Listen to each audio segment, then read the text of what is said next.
Eh bien là, justement, on va revenir sur une actualité. J'allais dire, on va être... en plus, c'est la fin de semaine, donc on va se détendre. On va être dans le bien-être, puisque j'ai le plaisir d'avoir Caroline Arnaud en direct depuis nos studios. Bonjour Caroline. Bonjour à tous. Alors, pour vous qualifier, vous êtes... alors, on va décrire un petit peu plus évidemment, mais on va dire pour simplifier un peu les choses, pour vous présenter, vous êtes art-thérapeute. Oui, tout à fait. Et vous avez un cabinet qui est situé rue Jean Le Canuet à Rouen. Oui, proche de la mairie.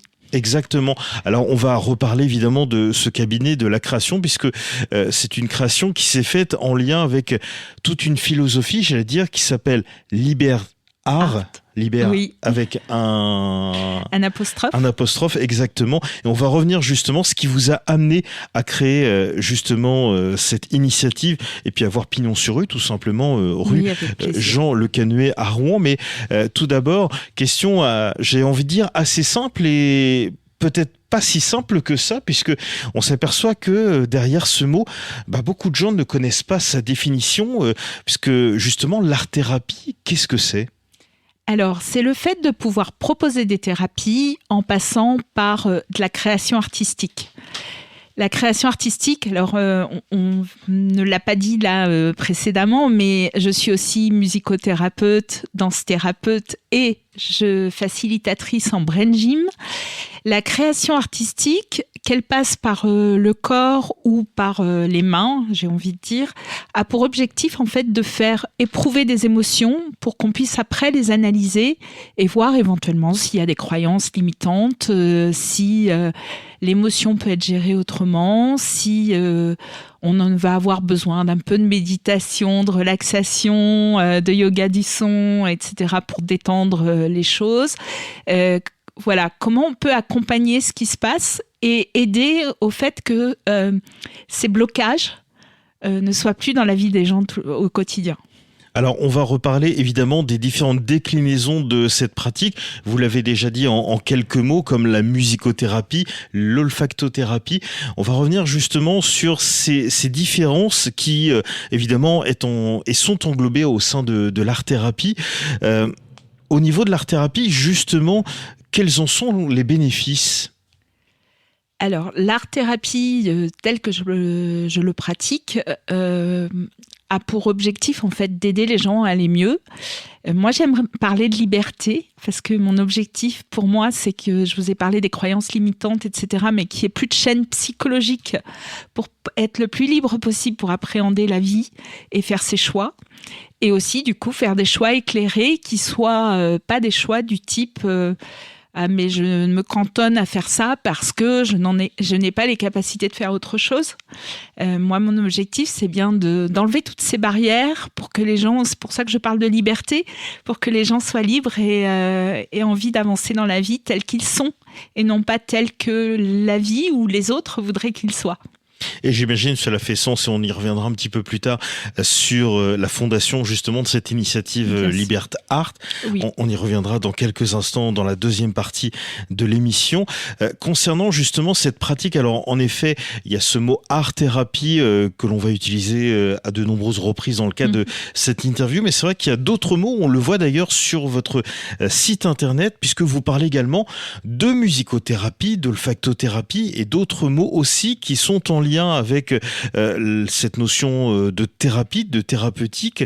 Est-ce que vous pouvez nous en décrire les différents principes justement par rapport à ces différentes pratiques ? Oui, alors l'art-thérapie, on va utiliser essentiellement la thérapie, en grande partie, la thérapie plastique, telle que vous la connaissez, dessin, peinture, modelage, etc.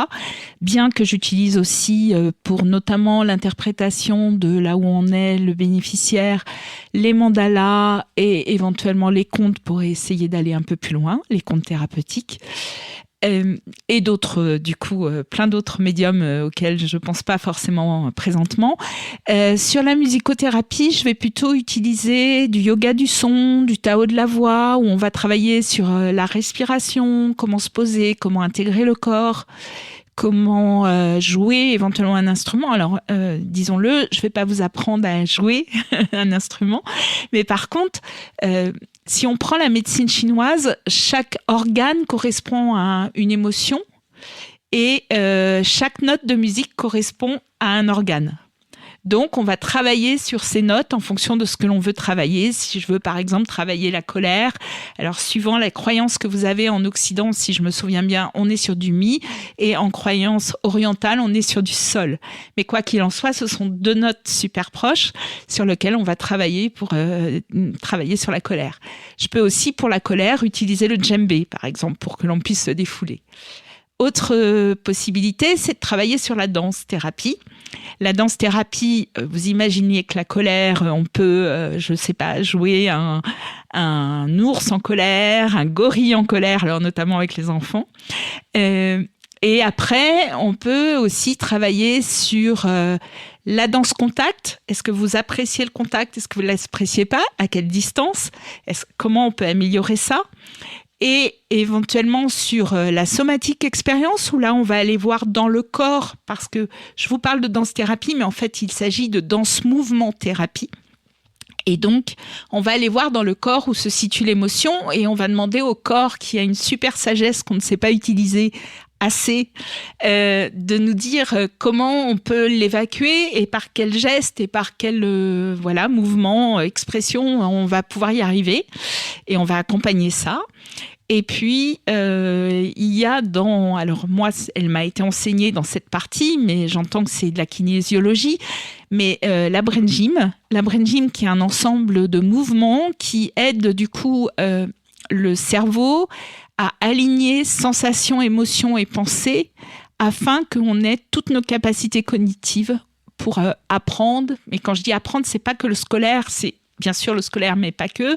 C'est aussi apprendre l'environnement, enfin, être concentré sur la totalité des données que l'on peut avoir pour travailler. Est-ce que c'est-à-dire que si justement on reste sur cette question d'art-thérapie par exemple, est-ce que les odeurs, est-ce que les couleurs peuvent servir aussi à créer justement cette sensation de thérapie? Oui, tout à fait. Alors notamment sur les personnes neuroatypiques qui ne sont pas en lien avec leurs sens et leurs émotions. On va aller travailler avec l'odeur pour pouvoir comprendre, caractériser l'odeur. Mais alors, je parle d'odeur, mais ça peut être aussi travailler sur des textures, par exemple, pour comprendre quelles émotions il y a derrière, les décrire, parce que souvent, ils ne savent pas faire, et les relier éventuellement à un souvenir passé. Alors ça, évidemment, on en reparlera avec aussi les bénéficiaires, celles et ceux que vous accompagnez. On en reparlera lorsque l'on va atterrir au chapitre de votre cabinet, justement. Mais avant aussi la première pause musicale, pour faire une petite coupure en son.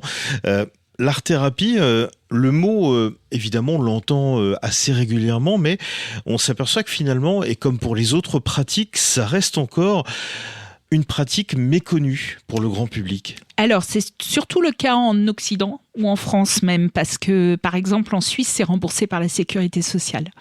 Enfin, l'équivalent de la Sécurité sociale. Mais ce qui se passe, c'est que nous, on est malheureusement ou heureusement, je ne sais pas, issus du siècle des Lumières et de Descartes.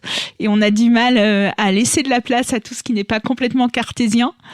Or, je pense qu'il y a une vraie place pour toutes ces techniques qui passe justement par l'émotion, par l'accompagnement de soi, parce que finalement, être réduit à une définition chiffrée, si je peux parler comme ça, c'est très restrictif. On est bien plus que ça. Et je crois que les thérapies alternatives permettent justement alors on parle de thérapie holistique, mais d'intégrer l'humain dans sa totalité et de l'accompagner dans sa totalité et non pas de le réduire. Et justement, on va en découvrir un peu plus sur l'art-thérapie et sur vous, ce qui vous a amené évidemment à l'art-thérapie, à l'ouverture de votre cabinet rue Jean Le Canuet à Rouen, en hypercentre, évidemment la métropole rouennaise. C'est juste après. L'artiste, justement, elle s'appelle Sarah Maison et puis elle sera justement sur la scène du Fleuve. C'est donc demain samedi 13 septembre à partir de 16h45 et je vais laisser évidemment tout simplement notre technicien nous caler ce petit son de Sarah Maison et puis on va retrouver évidemment notre invité et continuer le fil conducteur de l'art-thérapie dans moins de 5 minutes. Merci. Évidemment, on est toujours en compagnie de notre artothérapeute pour nous parler. Alors, juste avant de revenir évidemment de la fondation de Liberté Art, on va revenir évidemment sur, j'allais dire, une petite action que vous nous avez apportée. Alors, justement, avant, on va le faire un petit peu plus tard, mais c'est histoire de se préparer.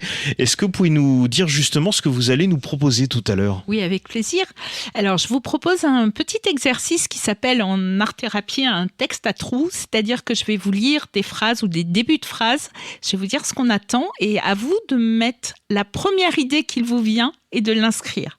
Donc, munissez-vous d'un papier, d'un crayon et de votre présence. Voilà, on est sur le temps du midi, donc juste après le repas, on va se faire un petit exercice en votre compagnie, bien évidemment. Ce sera un petit peu plus tard dans le cours de cette émission qu'on va parler des interventions en extérieur. Mais auparavant, on va revenir et en effet, vous nous avez en filigrane expliqué un petit peu cette démarche par rapport à la fondation de Liberté Art, puisque un cabinet à Pinon-sur-Rue, je l'ai dit, rue Jean Le Canuet à Rouen dans son hypercentre.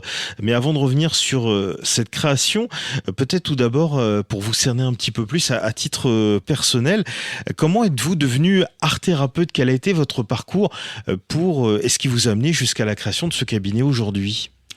Alors, je pense que les travaux manuels et l'art a toujours fait partie de ma capacité de résilience.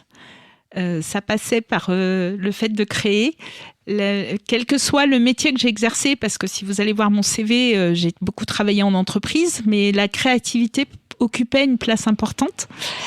Et du coup, ce qui s'est passé, c'est qu'à un moment, je me suis demandé, ok, qui suis-je ? Donc, j'avais envie d'accompagner les gens, j'avais envie d'utiliser, alors le mot est un peu éclairé, si je peux dire ça, mais ma lumière pour pouvoir aider les gens et oui. aller vers le mieux-être, vers la liberté. Parce que pour moi, alors ex-dépendante affective, la liberté est quelque chose de très important. Et puis, ce qui s'est passé, c'est que vers l'âge de 25 ans, je pense que si j'avais pas travaillé sur moi, clairement, je serais plus là, pour être honnête. Et du coup, il y a eu un vrai besoin impérieux, en fait, et de coupler mon expérience et de coupler le fait que j'avais envie d'accompagner les gens et mon besoin de créer. Donc c'est, au-delà de l'aspect évidemment professionnel, c'est un peu de vous finalement que vous y avez mis. Ah, c'est complètement de moi et c'est aussi complètement de moi dans l'accompagnement. J'essaye d'avoir ce qu'on pourrait appeler la posture de thérapeute, c'est-à-dire le fait d'accueillir les gens et d'être disponible à l'accueil, de le faire avec bienveillance, certes d'accompagner pour éventuellement aller un peu plus loin sur ce que les gens me disent et donner éventuellement des notions thérapeutiques, mais quoi qu'il en soit, je suis avant tout dans l'adaptation. Alors justement, parce que c'est vrai qu'on connaît pas forcément le chemin pour devenir art-thérapeute, est-ce que ça demande des certifications ? Alors j'utilise ce mot-là, je sais pas si on peut parler de formation diplômante ou du moins de certaines choses qui valident entre guillemets votre parcours. Alors effectivement, il existe des écoles ou des universités qui préparent à l'art-thérapie. Ce n'est pas du tout le cursus que j'ai suivi parce que vous avez compris que pour moi c'est une reconversion. Du coup, je suis allée vers une école qui allait un peu plus vite, on va dire ça comme ça. Mais le gros avantage de l'école que j'ai suivie, c'est qu'elle propose une palette très importante d'exercices en fonction de la problématique bénéficiaire et que d'autre part, tous les exercices que je propose, je les ai vécus. Ce qui veut dire que j'ai déjà un travail sur moi, ce qui aide à l'accompagnement et à l'accueil. Et d'autre part, que je connais, alors après, vous allez me dire, il y a une question de personnalité, mais que je connais les bienfaits de chaque exercice pour les avoir vécus par mes tripes ou dans mes tripes. De l'avoir expérimenté vous-même avant de l'expérimenter sur les autres. Voilà, tout à fait. Et concernant la création de Liberté Art, qui a été, je vais dire, une suite logique finalement de votre parcours et du développement justement de l'art-thérapie, comment ça s'est passé justement, puisque c'est pas forcément évident, j'ai dire, de se mettre, c'est un peu comme de l'auto-entrepreneuriat finalement d'une certaine manière, c'est de d'être seul et puis de devoir gérer entre les affres de l'administration qui sont pas forcément des plus faciles et puis d'arriver à trouver aussi une viabilité dans ce projet. Alors, en tant que chef d'entreprise ou auto-entrepreneur, c'est une partie du métier que j'aime beaucoup parce que c'est moi qui choisis, par exemple, ma stratégie de communication. Vous avez peut-être vu que j'ai une chaîne YouTube, etc. Et tout ça, ce sont mes choix en fonction de ce que je veux obtenir et de la promiscuité que je veux avoir éventuellement avec les personnes. Et ça, c'est très grisant. Ça m'amuse beaucoup. Par contre, effectivement, ce qui s'est passé pendant très longtemps, c'est que j'avais le syndrome de l'imposteur. Je me disais, mais moi, qui suis-je pour accompagner les autres ? Donc, il a fallu que je travaille sur ça pour pouvoir ouvrir le cabinet, ce qui explique qu'il n'y a que 1 an et demi qu'il existe, alors que je travaille sur moi et sur plein de techniques depuis tellement longtemps. C'est-à-dire, pas forcément un doute, mais une question de légitimité pour accompagner les autres ? Tout à fait. Et peut-être de prise de recul aussi, parce qu'il y a ça, savoir gérer ses émotions en fonction de ce qui se passe chez les autres, et pour les accompagner au mieux, et de disponibilité. On est tous pareils, quand on est stressé, on a beaucoup de mal à être disponible à l'autre. Je me dois, en tant que thérapeute, d'avoir cette disponibilité et de faire ce qu'il faut pour. Et on va revenir évidemment sur cette notion lors de l'accompagnement aussi du recul et puis de la prise de distance, puisqu'évidemment il faut avoir de l'empathie sans non plus se faire, j'aurais dire, manger évidemment par les différentes personnalités que vous accompagnez. On en reparlera évidemment avec votre cabinet. Alors juste avant de rentrer un petit peu plus dans le vif du sujet, comment ça s'est passé justement ces premiers temps lorsque, entre guillemets, symboliquement, vous avez récupéré la clé et vous avez ouvert pour la première fois la porte de votre futur cabinet? Ça s'est passé comment? Alors, c'est pas facile. Il y a des grands moments de solitude parce qu'effectivement, le temps que la clientèle se crée, c'est un peu long. Moi, j'ai réagi plutôt en faisant plein d'actions. Donc, je suis allée distribuer des prospectus à la sortie du parc des expos, dans la ville, etc. J'ai essayé de me faire connaître le plus possible, donc par le mailing par exemple, mais aussi par la chaîne YouTube, etc. J'ai un site internet aussi sur lequel vous pouvez avoir des infos que je mets pas très bien à jour, pas assez, mais qui existe, qui a le mérite d'exister. Et tout ça, ce sont des moyens que j'ai mis en place effectivement pour aller vers les gens, pour essayer de leur expliquer peut-être la plus-value que je peux leur apporter, même si le mot est un petit peu mercantile, peut-être, et pas la meilleure expression choisie. Mais en tout cas, dans quel état d'esprit je faisais les choses et pourquoi je les faisais. Mais j'imagine à la fois un peu d'appréhension, puisque, comme j'allais dire, beaucoup de praticiens, il y a la question de se faire une clientèle, évidemment, dans le secteur donné, mais j'imagine quand même une forme de joie et aussi de fierté de se dire, ça y est, là c'est concret, j'ai mon cabinet, il a pied à terre, là on est dans une étape quand même qui, peut-être pas cruciale, mais du moins une étape déterminante, importante de votre parcours professionnel. Bien sûr, je vous le disais, être à son compte et créer son activité quelle qu'elle soit, pour moi c'est un vrai challenge. Avec ces incertitudes, je dis pas que c'est toujours facile, mais c'est bien. Et quand j'ai eu en fait les clés du cabinet, ma priorité, et peut-être aussi que ça m'a aidé à moins vivre le stress du coup des premiers temps, ma priorité était de me poser la question de comment j'ai envie que ce cabinet soit pour que les gens soient bien dedans. Eh bien, on va l'évoquer évidemment un peu plus longuement dans la prochaine partie de cette interview en votre compagnie évidemment. Et puis on va revenir sur les différents publics que vous touchez évidemment. Comment ça se passe lors d'une séance? Est-ce qu'il y a un profil type de bénéficiaire? Ce sont des questions auxquelles on va s'attacher évidemment dans le courant de la troisième partie de cette interview. Toujours en compagnie de Caroline Arnaud, arthothérapeute, pour nous parler justement de son métier et puis aussi là plus concrètement cette fois-ci du travail qui est mené au sein de votre cabinet qui est situé rue Le Canuet dans un des axes principaux de l'hypercentre de Rouen bien évidemment. Avant de revenir sur le déroulement de la séance, question que je me posais justement, quel est votre public et pourquoi viennent-ils vous voir tout simplement? Alors l'art-thérapie peut intervenir à toutes les phases de la vie, dans toutes les phases de la vie. Ce qu'il faut quand même savoir, c'est que généralement, on ne prend pas d'enfants en dessous de 3 ans. Mais l'objectif ou le travail de l'art thérapeute, c'est de pouvoir s'adapter au profil. Par exemple, l'enfant, on sait que jusqu'à 5 ans à peu près, il est dans l'instant présent. On ne peut pas lui demander de faire 3 consignes en même temps. Ou il va avoir du mal à être en empathie. Il n'a pas encore intégré ça. Voilà, des choses dont il va falloir tenir compte pendant la séance. Les adolescents, on n'a souvent pas beaucoup d'appétence pour les couleurs vives.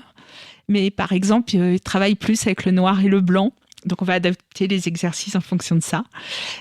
Voilà. Et les adultes, quoi qu'il en soit, on part toujours de là où vous en êtes, de ce que vous aimez. La première séance, alors je crois qu'on va en reparler, mais ça s'appelle l'anamnèse. Oui.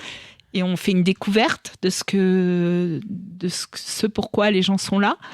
Et du coup, on va d'abord travailler, plus facilement, on va dire, travailler avec ce qui plaît aux bénéficiaires, bien que il est très intéressant d'aller voir ce qui ne plaît pas et quelle émotion ça suscite et pourquoi. C'est bien comme ça qu'on va pouvoir déprogrammer les choses. Exactement. Alors, avant de revenir d'ailleurs, on va faire un petit aparté, on va permuter 2 questions avant d'expliquer plus concrètement comment se déroule une séance. Une question, alors qui va peut-être vous paraître futile, mais j'avoue d'extérieur, je me pose cette question. Est-ce qu'il y a un profil type du bénéficiaire ou alors, j'ai envie de dire, chaque personne c'est une problématique différente à résoudre, un chemin différent à prendre? Alors, on va distinguer les séances individuelles et les groupes. En séance individuelle, effectivement, chaque personne a une problématique et face à cette problématique, je vais décider d'ateliers qui correspondent à comment être dans la résilience et comment sortir de la problématique en question. Sur les groupes, c'est un petit peu différent dans le sens où, pour que ça reste thérapeutique, j'ai besoin que le groupe ait un même tronc commun de désirs ou d'objectifs. Par exemple, qui peut être les gens viennent travailler pour la confiance en eux ou l'estime d'eux. Et à ce moment-là, je vais proposer des ateliers que j'aurai plus ou moins prédéfinis en fonction du groupe. Alors, quand je dis ça, ça peut être déroutant, notamment pour les donneurs d'ordre.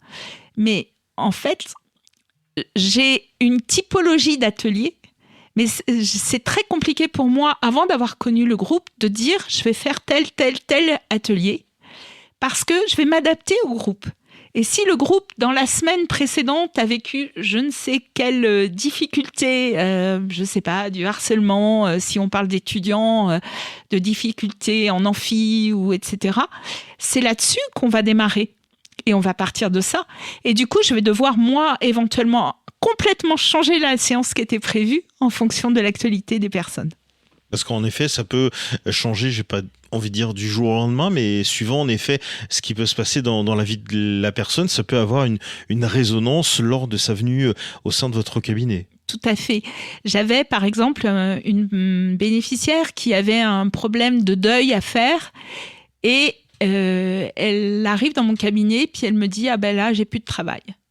Alors certes, c'est un deuil, mais c'est pas forcément la même intensité et le même cheminement que l'on va avoir sur le deuil de départ, en fonction de là où on en était.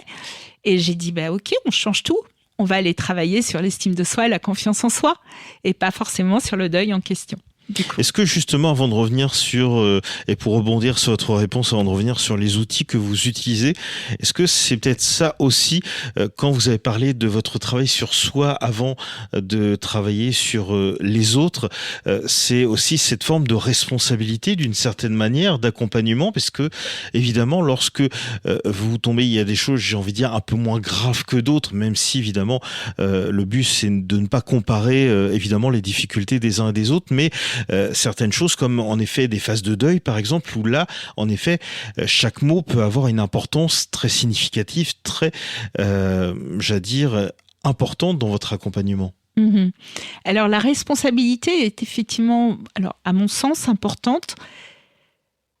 Je ne peux pas certifier ne pas faire d'erreur. Ce que je peux certifier, c'est de savoir me remettre en question et me dire ok, l'exercice va pas bien, je vais m'adapter. Aujourd'hui, on va travailler, si je parle médium, j'avais prévu par exemple de travailler sur du modelage qui est très intéressant parce que du coup, dans la main, on a 3 niveaux physiques de travail. Mais c'est pas ce qui est adéquat. Il faut mieux laisser la personne se défouler parce que finalement, c'est de la colère que l'on ressent le plus à cette séance. Mon objectif et mon travail, c'est bien ça. C'est bien de s'adapter tout en étant responsable parce que même si j'ai pas d'obligation de résultat, ce que je cherche avant tout, c'est quand même que les gens aillent mieux. Bien sûr, et puis en effet que ça n'est pas d'incidence sur en sortant de votre cabinet, vous dites bah oui en effet là si on n'a pas d'expérience en effet, ce qu'on pourrait se dire je vais pas dire que tout le monde pourrait devenir un thérapeute, mais on pourrait se dire c'est pas si difficile que ça, et pourtant ça a évidemment énormément de conséquences entre lorsque vous avez la personne et puis ce qui en vient par la suite. Bien sûr, c'est une des difficultés du métier, c'est de se dire, ok, on est responsable, entre guillemets, de ce qui se passe dans le cabinet, et on l'est un peu aussi de ce qui se passe à l'extérieur. Même si, je continue à le dire, on n'a pas d'obligation de résultat, mais si on parle par exemple de dépression, parce que là, actuellement, j'ai une patiente une bénéficiaire qui est dépressive, je considère que si vous êtes au fond du trou, si vous ne pouvez pas vous lever, si vous voulez voir personne, si la seule chose qui vous plaît, c'est votre portable, et qu'il n'y a plus de sociabilisation parce qu'il y a la peur d'être avec les autres, etc., peut-être qu'il faut passer par un traitement. Et ça fait partie de ma responsabilité de dire, attention, je ne suis pas toute puissante, je suis là pour vous aider, certes, mais ça se fera dans le temps. Malheureusement, je ne peux pas faire de miracle. Et peut-être qu'aujourd'hui, vous avez besoin d'une béquille. Et si c'est le cas, il faut la prendre. Et on reviendra un petit peu plus tard, avant la fin de cette émission, justement sur la question entre l'aspect médicamenteux et puis évidemment l'aspect art-thérapie qui n'est pas, à mettre obligatoirement en opposition. Non. Et on y reviendra évidemment dans quelques instants. Alors, concernant justement cette relation qui se fait avec la personne, donc en effet, chaque, on peut dire d'une certaine manière, bénéficiaire, chaque personne accompagnée a, on peut dire, une forme adaptée, évidemment, suivant si c'est de l'art-thérapie, de l'olfactothérapie ou autre procédure que vous utilisez. Mais il y a quand même une chose, évidemment, auquel on pense, et ça peut faire un lien aussi, puisqu'on peut être confronté, j'imagine, dans le domaine de la santé, à cette même problématique. En effet, vous parlez d'écoute, vous parlez d'empathie, mais il faut mettre aussi une barrière entre, tout ce que vous pouvez recevoir, un peu comme une éponge finalement, émotionnellement parlant, aussi intellectuellement parlant. J'imagine que des fois, c'est pas forcément facile non plus de... Alors, d'où l'intérêt d'avoir, d'une part, travaillé sur soi, et éventuellement d'avoir un superviseur avec qui je peux discuter de ce qui se passe pendant les séances et de comment je gère ce que j'ai accueilli, si je peux parler comme ça. Effectivement, mon travail, moi, c'est de garder une forme de distance, sinon je ne serais pas objective dans les choix des exercices, dans l'accompagnement, peut-être dans les mots choisis, ce qui sont quand même très importants. En fait, on va en reparler, je suppose, mais on n'a pas parlé du découpement de la séance. Mais quoi qu'il arrive, après la création, il y a un temps de parole. Et dans ce temps de parole, je vais éventuellement donner des principes de psychologie pour aider la personne à aller un peu plus loin, à mieux comprendre ce qui se passe, etc. Voire à réfléchir entre 2 séances. Et ça doit être fait effectivement dans une neutralité la plus absolue pour pouvoir accompagner. Si la personne sentait qu'elle m'embarquait dans l'émotionnel, je suppose qu'il y aurait une notion de confiance qui se perdrait. Et puis j'imagine aussi d'accepter que des fois ça fonctionne très bien, d'autres fois par moment on malheureusement doit laisser faire les choses et parfois ça ne fonctionne pas à tous les coups. Ou en tout cas pas tout de suite. Pas tout de suite, exactement. Excusez-moi. Je vous en prie. Parce que du coup, on peut trouver d'autres chemins de traverse pour avoir le même but si on n'y arrive pas la première fois. Mais effectivement, il est possible que l'exercice que je propose ne fonctionne pas avec telle ou telle personne. Par exemple, si vous allez voir le texte que je vous propose tout à l'heure, mais ce texte est en rapport avec les émotions. Vous avez compris que sur certains neuroatypiques, voire des personnes handicapées, le lien avec l'émotion est très compliqué. Donc, quand je commence à demander, mais est-ce que tu peux me caractériser? Est-ce que tu peux m'expliquer pourquoi on en est là? J'ai pas forcément des réponses. Et dans ces cas-là, il faut que je passe autrement.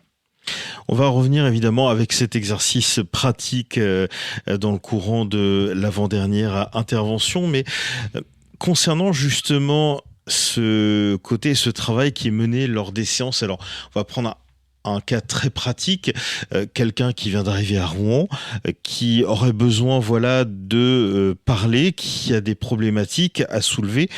Il franchit la porte de votre cabinet, ça se passe comment? Alors, quand j'accueille pour la première fois les personnes, vous avez compris, il y a ce qu'on appelle l'anamnèse. L'anamnèse est une séance découverte où je vais vous poser la question de qui vous êtes, d'où vous venez. J'entends pas forcément géographique, d'où vous venez, quels sont vos besoins, si éventuellement vous êtes sous traitement, est-ce qu'il y a des effets secondaires à ce traitement, en quoi je peux vous aider? Et puis suite à cet entretien, on va l'un et l'autre, ou l'une et l'autre, décider si effectivement on a envie de travailler ensemble. Il n'y a pas d'obligation, c'est pas parce que vous poussez ma porte que il y a une obligation à travailler ensemble. Si vous pensez qu'il y a une incompatibilité quelconque, c'est OK. Moi, vous accompagner, c'est certainement pas vous violenter. Le cabinet doit être un espace sécurisé. Donc, voilà, c'est comme ça. Suite à ça, sur chaque séance, en fait, se découpe au moins en 3 étapes. Une première étape, je vous accueille. Je vous demande ce qui s'est passé cette semaine. Est-ce qu'il y a des choses que vous avez envie de me dire, de décharger ? On va éventuellement parler de l'entre-deux séances, de comment vous avez évolué entre les 2 séances, si vous avez pu mettre en place des choses que je vous ai préconisées ou pas, etc. Alors, ce qu'il faut vous dire, c'est que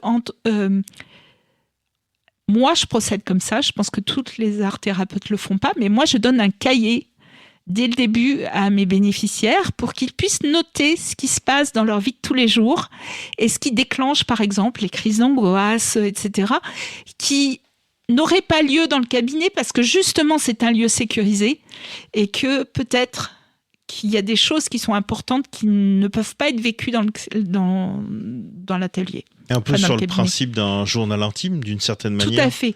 Sauf que du coup, c'est avec des exercices à thème.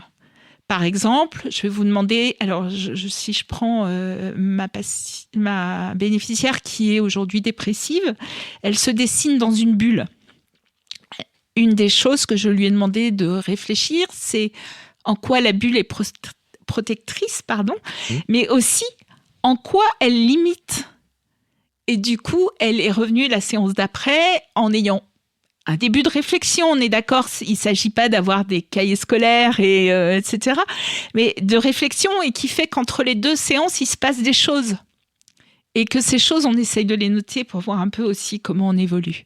Mais c'est-à-dire que par rapport à ce que le ou la patiente va inscrire dans ce cahier, ça peut être aussi un détail, quelque chose qui pourrait paraître complètement anecdotique? Tout à fait. Il ne faut pas oublier que derrière, il y a l'émotion. L'émotion, pour un même événement, je ne sais plus qui disait, de toute façon, l'événement est neutre, la seule différence, c'est l'émotion que l'on met derrière ou comment on l'interprète. Et je suis assez d'accord avec ça. En fonction de l'émotion, un petit événement peut prendre alors notamment si vous êtes dépressif, mais une ampleur pas possible, alors que quelqu'un qui vivrait une autre vie ou qui aurait eu une autre histoire le vivrait complètement différemment. Alors évidemment, il y a un suivi avec différentes séances. Comment ça se passe évidemment tout au long de ce suivi? Et puis il y a une question qui me vient en tête justement. À quel moment vous vous dites ça y est, c'est gagné? Est-ce que ça peut paraître assez évident à un certain moment de l'accompagnement ou c'est plus un déclic qui fait penser que, alors que ça vienne de vous ou peut-être aussi directement de la personne bénéficiaire aussi? Alors, 2 choses par rapport à ça. Oui, moi, je peux avoir l'intuition que la personne n'a plus besoin de moi, qu'elle a les armes pour affronter la vie et s'en sortir toute seule. Ce qui ne veut pas dire que je ne vais pas demander à la personne si elle veut continuer. Parce que pour certains, il y a... je fais tout pour qu'il n'y ait pas de dépendance, mais une forme de béquille qui peut encore aider un certain temps. Donc, si elle veut continuer, moi, c'est OK, tout en sachant que pour moi, ce que j'apporte aujourd'hui, c'est plus du confort que vraiment d'aller chercher ce qui est au plus profond et le plus douloureux. Et puis, il y a l'autre chose qui est, je demande régulièrement aux patients, aux bénéficiaires, s'ils veulent continuer. Là, pareil, pour plein de raisons, il peut y avoir une remise en question de ce qui se passe dans le cabinet, parce que financièrement, c'est trop dur, parce que, je ne sais pas, il y a une histoire d'emploi du temps, parce que, pour plein de raisons. Et puis aussi parce que quelquefois, le bénéficiaire se sent prêt à affronter la vie, alors que moi, je ne suis pas forcément favorable et du coup, on en discute. Mais quoi qu'il en soit, c'est de toute façon le bénéficiaire qui a le dernier mot. Donc, voilà. Et puis rien n'empêche évidemment de rester en lien, évidemment. Bien sûr. Vous ne fermez pas, j'allais dire, non. Pour reprendre l'expression, la porte aux personnes que vous avez et que vous allez évidemment accompagner. On va marquer une pause musicale à nouveau et puis on va revenir après, cette fois-ci sur d'autres interventions, puisque vous n'officiez pas uniquement qu'au sein du cabinet situé rue Le Canuet. Vous avez l'occasion aussi justement d'officier dans d'autres endroits avec des publics différents. On va y revenir dans quelques instants. C'est juste après, puisqu'il est très exactement 13h. Et merci à vous de vous être branchés sur les ondes de Radio Campus Rouen. Toujours en compagnie évidemment de Caroline Arnaud, arthothérapeute. Pour arthérapeute, j'ai arthothérapeute, mais ça se dit aussi, je pense. Je crois pas, mais c'est pas grave. Pardon. Je pense qu'on comprend tous, c'est le principal. Donc, mais si j'ai fait cette petite fourche, je l'engage comme j'avoue que le français change tellement qu'il y a des moments où on est un peu largué entre générations, évidemment. Pour revenir en effet sur votre travail, là, on a parlé de votre travail au sein de votre cabinet rue Jean Le Canuet à Rouen. Il y a évidemment d'autres cordes à votre arc puisque vous faites très régulièrement des interventions en extérieur. Alors, évidemment, la question que l'on se pose, avec quelle structure travaillez-vous? Quelle structure collective? Alors, généralement, on va dire toutes les structures qui éventuellement sont reliées au handicap, à tout ce qui est difficulté sociale, et puis les passages de vie difficiles, par exemple la vieillesse, donc les EHPAD ou les associations de seniors. Donc un prisme, j'allais dire, en termes d'âge et de public assez large. J'imagine aussi une manière différente de travailler avec ces différents publics, que ce soit au niveau de l'âge ou au niveau des difficultés rencontrées. Bien sûr, si par exemple je parle d'EHPAD, on est en milieu fermé avec un public d'Alzheimer, je vais plutôt travailler sur la sensorialité, retrouver les sens, retrouver les odeurs. Et puis, peut-être que là, il va falloir que j'ai un accompagnement dans le geste aussi, que j'ai pas sur les autres publics, par exemple. Vous parliez justement d'odeur, de gestes, et puis vous pourrez évidemment retrouver cette vidéo assez facilement sur les réseaux sociaux, mais qui était assez bluffante. C'est cette personne, alors je crois que c'était aux États-Unis, si je ne dis pas de bêtises, qui était une ancienne pianiste et qui était atteinte de la maladie d'Alzheimer et qui, rien qu'au son justement du piano, refaisait les gestes un peu comme mimétisme, un peu comme automatisme, et ce qui montre que finalement on oublie des choses de manière directe, mais finalement ils sont quelque part un peu cachés dans un recoin de notre cerveau. C'est ça, je suis pas sûre qu'on puisse parler d'oubli, mais plutôt d'incapacité à remobiliser. Par exemple, sur Alzheimer, on a des personnes qui ne parlent plus et qui, grâce à l'art-thérapie, vont retrouver la parole. Alors certes, la parole de souvenir, mais quoi qu'il en soit, la parole. Donc la possibilité de communiquer avec l'autre. Donc c'est en effet un des objectifs, par exemple, que vous pouvez développer. Quels sont vos autres objectifs par rapport à d'autres publics que vous rencontrez tout au long de ces interventions? Alors, j'ai envie de dire, il y a autant d'objectifs qu'il y a de public, donc c'est un peu compliqué. Mais par exemple, si je parle d'handicap physique, ça va être la reconnexion avec le corps et éventuellement mieux vivre l'insération sociale. L'entreprise M comme Mutuelle a fait appel à moi pour, par exemple, travailler sur l'associabilité de ses bénéficiaires. Où là, on a travaillé sur la capacité à prendre en compte la magie de la vie, ou pas, et du coup, à travailler dessus. Sur les personnes qui sont hyperactives, on va travailler plutôt sur de la méditation, le fait de se poser, d'être dans l'écoute, de travailler le cadre aussi, éventuellement, que je peux faire avec les instruments musicaux. Sur les personnes atteintes du spectre autistique, ça va être plutôt travailler sur les sens. Donc, je vous ai parlé tout à l'heure du loto des odeurs, mais aussi les émotions. Je leur fais créer, par exemple, des tableaux avec des textures différentes pour qu'ils me parlent de la texture et du lien derrière. J'ai aussi monté un diagnostic en images pour qu'ils puissent me parler de l'émotion, parce qu'ils du coup, ils ne reconnaissent pas l'émotion chez l'autre et donc ils n'ont pas la réponse qu'on pourrait attendre en tant que neurotypique. Et du coup, ça pose des gros problèmes et pour eux de frustration et de difficulté à être compris et donc de surcharge émotionnelle éventuellement. Et pour les neurotypiques, une forme de peur à aller vers eux éventuellement.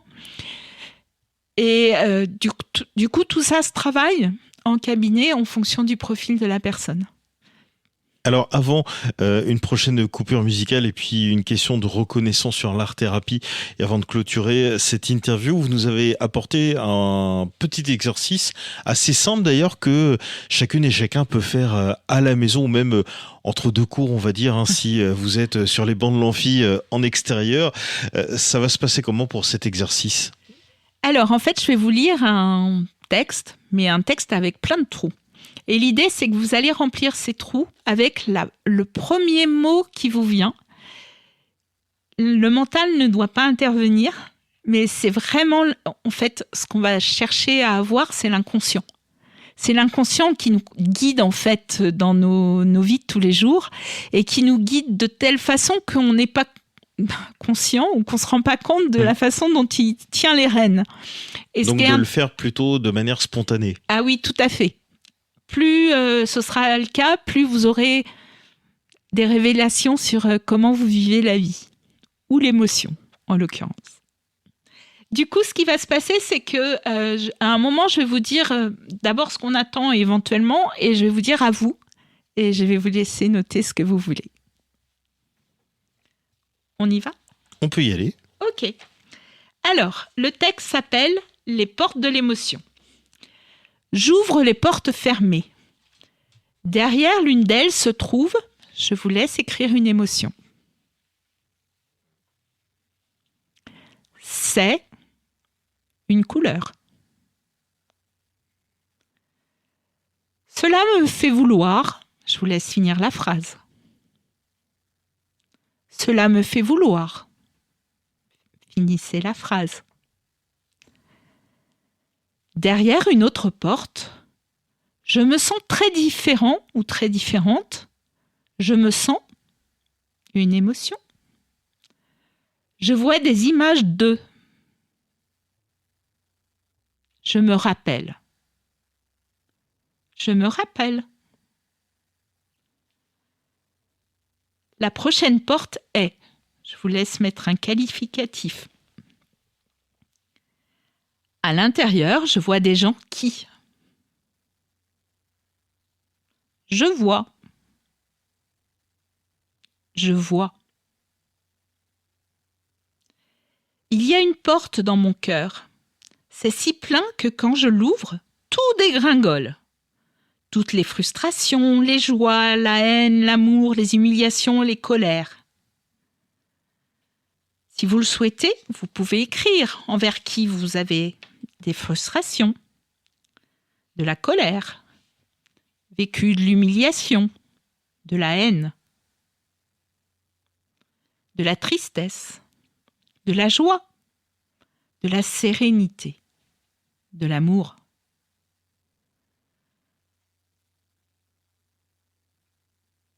Tout dégringole et je garde que le meilleur, à savoir, je vous laisse finir la phrase,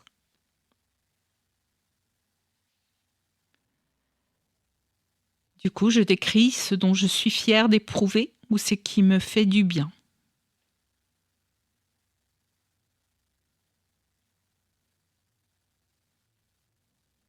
Derrière cette porte, cette dernière porte, il y a une vérité importante à mon sujet, au sujet de la vie. Derrière cette porte, je trouve, je vous laisse finir, je trouve, à vous,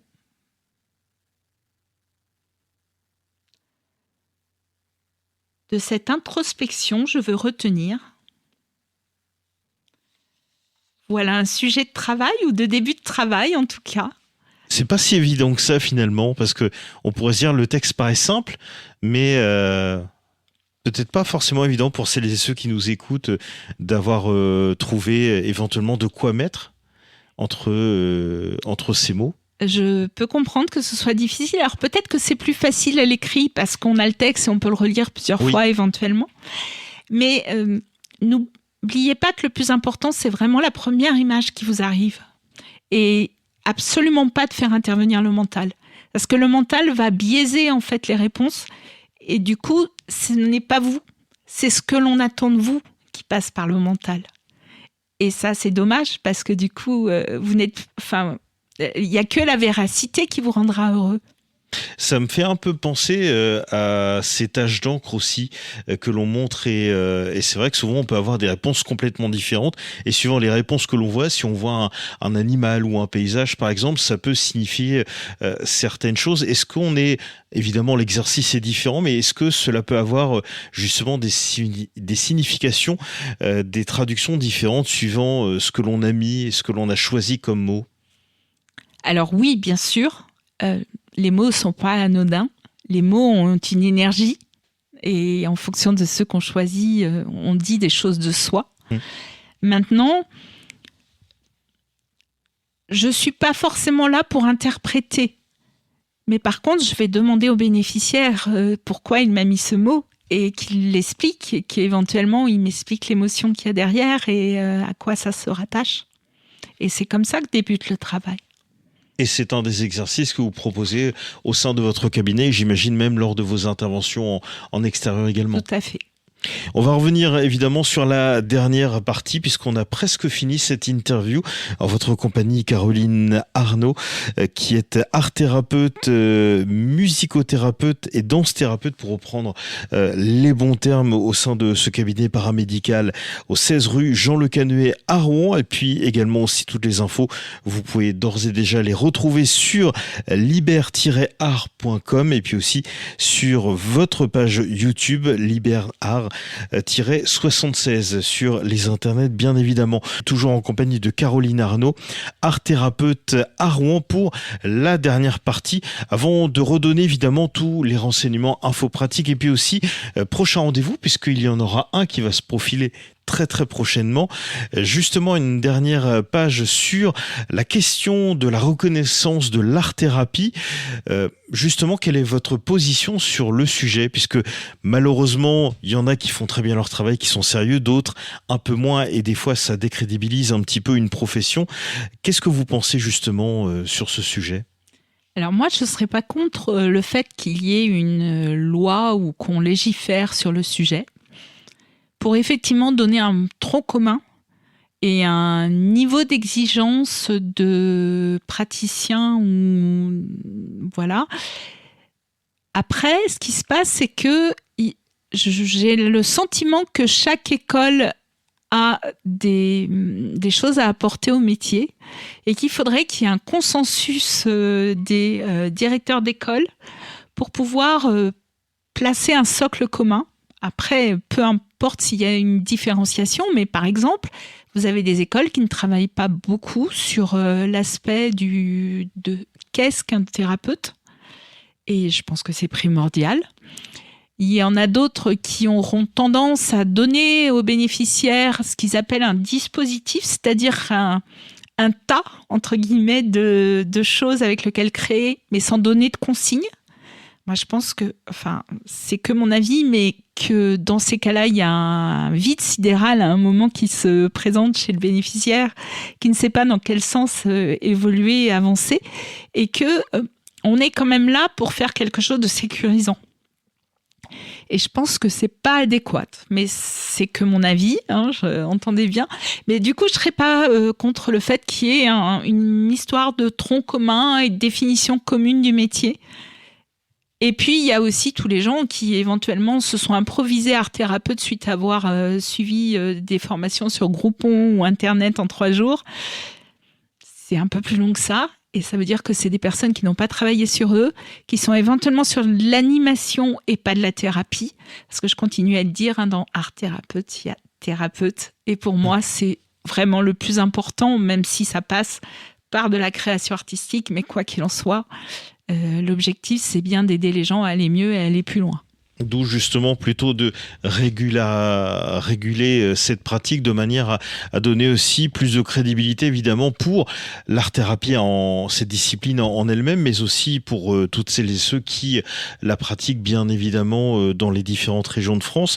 C'est-à-dire, vous parliez en effet d'un tronc commun, c'est-à-dire que ça serait sous une forme d'un schéma directeur qui pourrait être appliqué dans différents établissements, quelle que soit la région dans l'Hexagone ou même en zone ultramarine, donc passage, j'imagine, aussi par un diplôme, quelque chose qui officialise, qui certifie évidemment ces temps d'apprentissage. Alors, sachant que, en ce qui me concerne, j'ai des certificats, mais il existe des diplômes reconnus par l'Éducation nationale, mais même en fonction de ces diplômes, aujourd'hui, vous n'avez pas du tout le même rendu, on va dire, en termes d'accompagnement.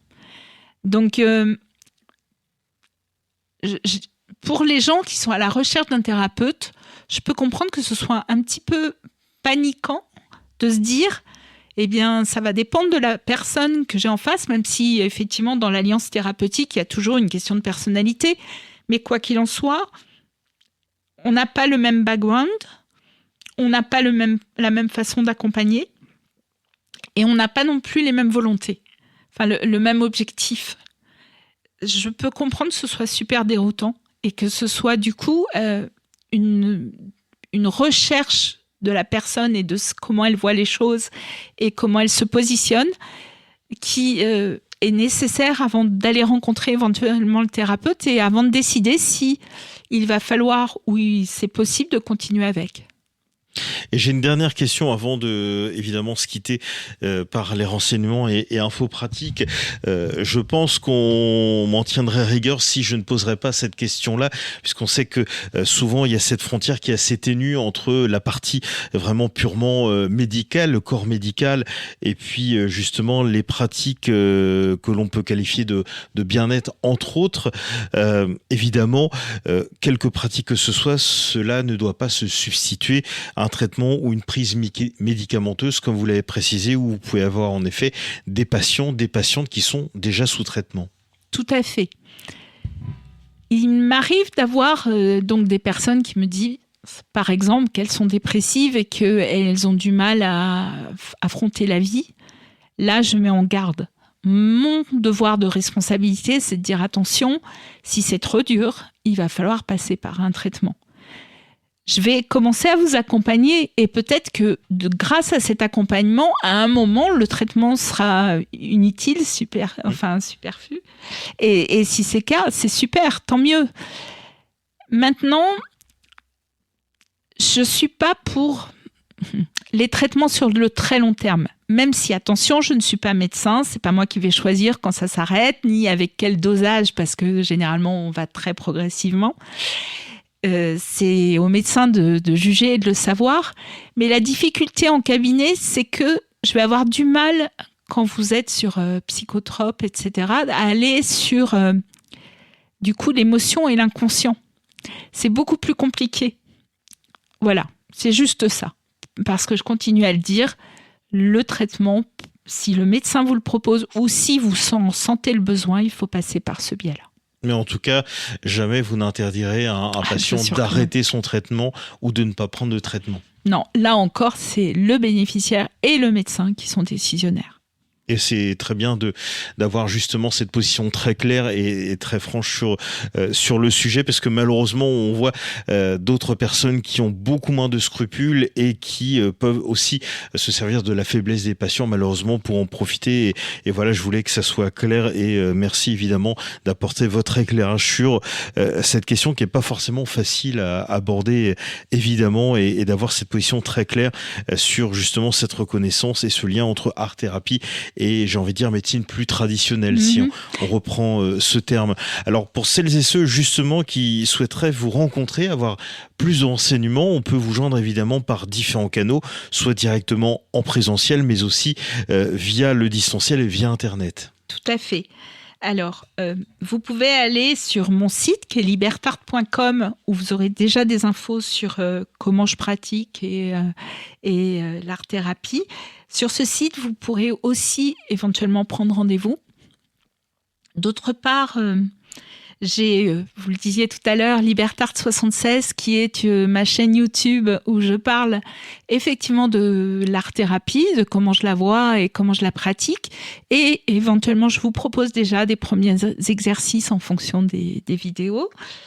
Bientôt, vous aurez une offre Internet qui vous permettra de faire les ateliers chez vous et derrière d'avoir à distance un suivi en fonction de votre planning sur libertart-thérapie.com. Et puis, autrement, j'ai mon téléphone. Vous pouvez me joindre. Si vous souhaitez le donner, oui. Oui, je vais le donner. Vous pouvez me joindre au 06 11 63 09 67.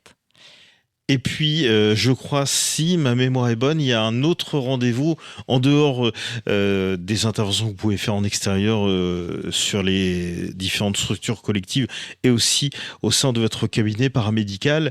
Il y a un événement qui va se dérouler très prochainement et je crois que c'est à La Loutoile. Oui, tout à fait. Je suis demain au forum sur l'inclusion.